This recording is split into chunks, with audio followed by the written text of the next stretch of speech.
Bienvenue mes chères sorcières d'amour pour ce nouvel épisode dans cette chaîne YouTube dédiée aux sorcières. Cette semaine, j'ai envie de vous partager comment se diriger à travers les énergies. On est dans une semaine un peu particulière avant la nouvelle lune. On a le pont de l'Ascension qui a aussi son empreinte énergétique. Et en fait, ça revient à cette éternelle question de oui, mais il y a toujours un truc en fait entre les solstices, les équinoxes, les sabbats. En fait, il y a un moment donné, on ne peut pas vivre en fonction que du calendrier de la roue de médecine, de l'astro, etc. C'est comment je me dirige en fait à travers ces différentes sensibilités que je peux avoir. C'est le thème d'aujourd'hui, c'est le thème que j'ai envie de te proposer, de pouvoir te soutenir dans cette traversée énergétique. Donc, bienvenue. Si c'est la première fois que tu me rencontres, je suis Laurence Sala. Je suis une sorcière assumée, une multi-entrepreneur depuis 13 ans. Et ma mission, c'est de révéler les sorcières de ce monde pour qu'elles puissent œuvrer avec leur magie. Donc, la première chose, c'est que dans ces traversées énergétiques, il y a très souvent un sentiment ou un ressentiment d'un décalage. Le décalage avec une société qui va vite, qui a son propre rythme en fait, avec métro, boulot, dodo, les enfants, ta. Et en même temps, ben, on en fait partie de cette société et on a cette hypersensibilité. Nos sens sont développés, sont mis à mal parfois hein, dans ces émotions, ces excès de colère, ces excès de larmes qu'on peut ressentir, qui parfois nous appartiennent et parfois ne nous appartiennent pas. Et donc ce décalage-là, bah, il dérange parce que l'être humain, il a envie de se conformer, il a envie d'être dans la bande, il a envie d'être aimé, il a envie de ne pas être rejeté. Et moi, j'ai envie de te dire, bah, il y a la bande des sorcières. Et dans la bande des sorcières, tu te rends compte en fait que tu n'es absolument pas la seule à ressentir, un, ce décalage, deux, cette sensibilité énergétique-là. Donc déjà, la première chose, c'est viens nous rejoindre dans le groupe Facebook des sorcières. Tu vas voir, tu vas ressentir que tu es loin d'être seule. On est plus de 700 personnes, je crois, dans ce groupe Facebook. Et puis évidemment, c'est rien comparé à toutes les sorcières qui sont partout dans le monde, dans tous les pays. Donc, première chose, c'est créer ta gagne de sorcières dans laquelle toi, tu vas pouvoir donc te conformer aussi et te dire, ah oui, c'est OK en fait, la sensibilité que je ressens. Et ce décalage qui se crée dans ces moments du calendrier, ils sont pas mauvais. Ils sont pas mieux non plus. On n'est pas sur un piédestal quand on est une sorcière. On a simplement cette différence de ressenti. Est-ce que cette différence nous met sur un piédestal? La réponse, elle est non. Parce que bah, ceux qui n'ont pas ces ressentis-là, ils ont aussi une puissance, ils ont aussi leur propre rythme, ils ont aussi leur propre apprentissage à travers ça. Et nous, en tant que sorcières, on a à apprendre de ce décalage-là. Si jamais là, je ne vais pas aborder le décalage dans la relation de couple. Si c'est un thème qui t'intéresse, je viens de faire un live dans le groupe Facebook des sorcières dédié à ce sujet-là. Ici, dans cet épisode-là, je veux pouvoir te soutenir à traverser ce décalage. Comment on fait, comment on peut arriver à gérer ce calendrier-là en même temps d'honorer l'hypersensibilité qu'on peut ressentir. Donc, déjà, la première chose, c'est de reconnaître que oui, tu ressens un décalage. Non, tu n'es pas sur un piédestal. Première chose. L'ego, il va se ranger au placard pendant quelques temps, mais en même temps, ça fait partie du chemin, tout simplement. Ensuite de ça, dans cette traversée-là, euh, c'est la traversée de la vie finalement. Parce que là, c'est la nouvelle lune et l'ascension. Mais peut-être que ta religion est différente et donc tu as peut-être des fêtes religieuses supplémentaires, d'accord? On vient de passer Pessah, il y a Shavuot qui arrive. Enfin, tu vois, en fait, ça dépend de chaque religion aussi. Donc, tu as peut-être aussi une empreinte de ton éducation, de ta religion dans ton propre calendrier. On n'est peut-être pas juste sur les nouvelles lunes et les pleines lunes, les solstices et les équinoxes. Peut-être qu'on est plus que ça. Et en fait, dans la vie de sorcière, pour moi, c'est super important les sabbats, en fait, les fêtes de sorcières. Donc, on vient de passer le 1er mai Beltane, la fête du renouveau, cette fête qui est à mi-chemin entre le printemps et l'été. Mais tu vas me dire, dans 6 semaines, c'est le solstice d'été. Oui, il y a un rythme, il y a une vie qui est cyclique. Parce que la vie est cyclique. Les arbres, ils fleurissent au printemps, ils sont à fond en été, puis ils perdent leurs feuilles en hiver, à l'automne et ils sont tout nus l'hiver. Il y a une cyclicité.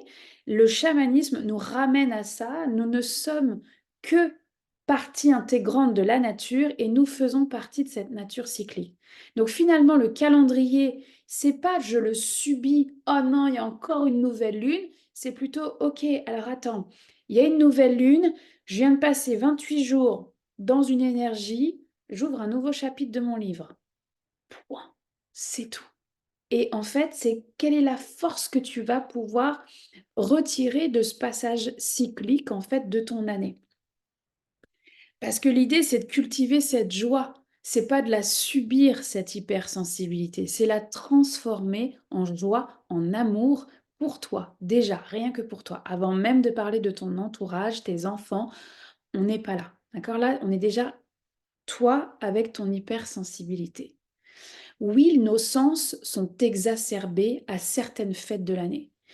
Il n'y a jamais une fête pareille.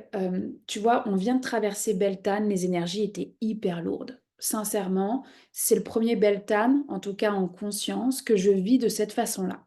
De manière très lourde, à enlever des trucs, quoi, à couper des liens, des événements du passé qui remontent pour mieux les laisser partir. Beltane était très lourd cette année. Est-ce que Beltane était comme ça l'année dernière? Pas du tout. Beltane l'année dernière, c'était euphorique. Donc, en fait, il n'y a jamais une fête pareille et il n'y a jamais une sorcière qui va ressentir les choses aussi de la même façon. Il y a une empreinte collective, donc oui, on a des ressentis qui parfois se ressemblent. Donc, Beltane, pour le coup, j'ai été en discuter et oui, nous avons été plusieurs à ressentir cette lourdeur-là. Peut-être que toi, tu l'as pas ressenti, mais ça fait pas de toi une moins bonne sorcière. C'est simplement que toi, tu as ton propre ressenti et ton ressenti, il est juste. Là, on est à la nouvelle lune. Nouvelle lune, parfois ça nous rentre dedans, on est hypersensible, la colère qui sort, les larmes qui sont plus faciles, on en veut au monde entier. Souvent, ça arrive, hein, les 2-3 jours qui précèdent une nouvelle lune. Mais il y en a pour qui la pleine lune va être plus intense. Et il y a des mois où ça ne sera pas intense et des fois où ça va être plus intense que ça. Donc ça ne se prévoit pas parce que la vie, elle n'est pas prévisible, la vie, elle est éphémère, la vie, elle est cyclique. Et là, moi, je remercie en fait le chamanisme à ce moment-là d'être dans ma vie pour pouvoir me ramener dans cette part d'humanité, de dire, d'accord, je suis sorcière, je ressens ça, d'accord. Et comment je continue en fait? Parce que sinon, je reste coincée dans mon lit sous la couette pour l'année entière, en fait. Parce qu'il y a toujours une fête, finalement. Et c'est pas le but. Le but, en fait, de la sorcière, quand elle développe ses ressentis, elle apprend déjà à accepter ses ressentis, elle apprend à, certes, reprendre son pouvoir, mais à accepter. Je crois qu'il y a vraiment ce travail d'acceptation de reprendre son pouvoir et d'assumer la sorcière qu'on est. De dire, bah oui, il y a un décalage, mais je ne suis pas mieux. Je suis, point, c'est tout. Et qu'est-ce que j'ai à apprendre, en fait, de cette nature cyclique? Et qu'est-ce que j'ai à apprendre de ma relation aux autres? Pour moi, elle est là, la puissance de la sorcière, c'est celle qui apprend à se diriger là-dedans, pas à subir. Le chamanisme, il est pas, c'est pas une boule de cristal qui va te dire qu'est-ce qui va se passer demain, quoi. C'est plus, ok, dans le moment présent, voilà ce qui se joue dans l'invisible, de l'autre côté du rideau. Et oui, ça a une influence dans ton présent. Donc on libère. On libère, on fait de la place et on fait grandir l'humaine, la sorcière, dans le monde de la réalité, celui dans lequel on est, ancré. C'est ici que ça se passe, pas juste dans l'invisible. C'est cette navigation entre le visible et l'invisible. Et souvent, ce qui se passe dans l'éveil, je dis souvent parce que c'est à travers l'expérience de mes clientes et ma propre expérience, quand on a cet éveil, c'est tellement plus facile d'être dans la surconsommation aussi de ses soins énergétiques, ses soins avec tous les thérapeutes du monde qu'on adore, parce que ça nous fait du bien, en fait. On cultive cette joie, on cultive cet amour de soi, ce qui nous fait du bien, en fait. Oui, c'est important. Mais à quel moment, en fait, on rentre dans une surconsommation et qu'on n'a plus les pieds dans la réalité, en fait? Est-ce que tu sais, c'est une question que j'adore poser, est-ce que tu sais quand est-ce que passent les poubelles? Question tellement simple en fait, mais ça nous remet dans la réalité, de dire: «OK, bah oui, tel jour, il y a le recyclage qui passe. Tel jour, il y a les poubelles ordinaires qui passent». Parce que je suis ancrée dans la réalité. C'est bien beau, hein, conjonction, Mercure rétrograde, conjonction Uranus-Jupiter, J'y crois à 2000. C'est pas mon expertise, mais je trouve ça chouette et j'adore lire sur le sujet. Par contre, les poubelles, elles vont quand même passer mardi. Mais tu vois, c'est cette, c'est de l'art, c'est une danse, en fait. C'est la danse de la vie pour moi entre le visible et l'invisible, avec la conjonction planétaire, cyclique de la vie et qu'est-ce que j'en fais? Parce que la vraie question, elle est là, c'est qu'est-ce que j'en fais? Est-ce que je me cache sous la couette et puis on va attendre que ça passe? Alors on va plus compter le nombre de jours sous la couette que le jour où je suis dans ma puissance et dans mon leadership pour mener les projets que j'ai envie de mener? Ou est-ce que au contraire, en fait, c'est j'ai conscience de tout ça et j'apprends à naviguer avec ça pour être encore plus dans ce chemin d'amour et ce chemin avec ma propre spiritualité. La réponse, elle n'est pas dans toutes les interprétations de la nouvelle lune du moment. Elle n'est pas non plus dans en fait, ce que je veux dire, c'est ta puissance n'est pas dans l'extérieur. Tu vas avoir des sorcières expertes en X, Y, Z approche. Mais l'experte, la première experte là, c'est toi. C'est toi, ma sorcière d'amour. C'est qu'est-ce qu'il y a à l'intérieur de toi? Qu'est-ce que tu ressens? La nouvelle lune, elle peut être en scorpion, en taureau, en poisson. C'est c'est toi. Qu'est-ce que tu ressens en ce moment? T'as pas besoin de la validation de l'une ou de l'autre. Ça va t'emmener de l'empathie, de connaître les expertises, mais en fait, reviens à toi. Et qu'est-ce que tu en fais en fait de cette hypersensibilité? Comment elle peut contribuer à ta santé physique, émotionnelle, énergétique, spirituelle? Comment elle peut participer à ton bien-être, à celui peut-être de ton couple, de ta famille, de ton entourage, peut-être même de tes clients, de tes collègues de travail? Si la spiritualité t'apporte autant de joie et d'amour, tu ne la subis pas, mais tu la transformes quand c'est un peu plus lourd, pour ensuite distribuer à ton tour, en fait, de la joie et de l'amour. Donc tu vas me dire: «OK, super, mais concrètement, on fait comment?» Et ben déjà, on accueille nos sens, notre sensibilité, que parfois c'est hyper léger, que parfois c'est hyper lourd et déjà on l'accueille. On n'est pas en résistance avec cette énergie qu'on ressent et on va pas chercher la validation extérieure ou d'un thérapeute pour nous dire que ce qu'on ressent est bien. Déjà, première chose. Deuxième chose, on ne peut pas anticiper comment on va ressentir ces événements-là. Par contre, ce qu'on peut faire, c'est dans notre organisation, Hem, dans notre calendrier, déjà, on peut noter quand est-ce qu'elles sont les nouvelles lunes et les pleines lunes, quand est-ce qu'il y a les sabbats de sorcières, quand est-ce que, il y a les solstices, les équinoxes. Ce que toi fait du sens pour toi, note-le dans ton agenda.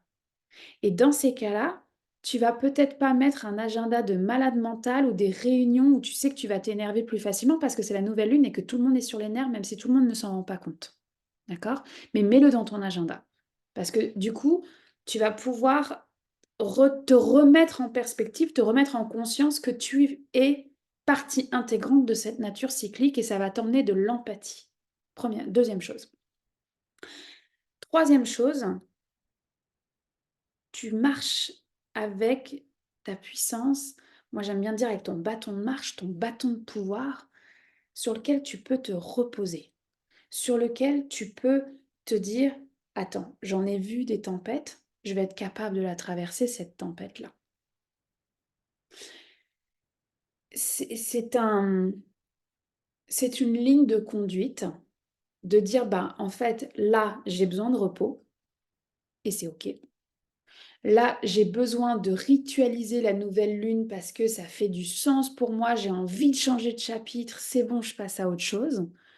Ou alors pas du tout, j'ai même oublié que c'était la nouvelle lune, mais par contre, je suis quand même hypersensible.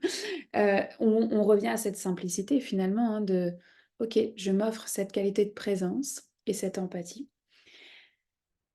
Donc tu vas avoir un discernement de dire de quoi tu as besoin dans cette traversée-là et tu vas créer ce dont tu as besoin. Donc s'il y a besoin d'alléger le prochain week-end, tu l'allèges. Tu es pas obligé de recevoir ta belle-mère, tes cousines, alors que c'est l'ascension.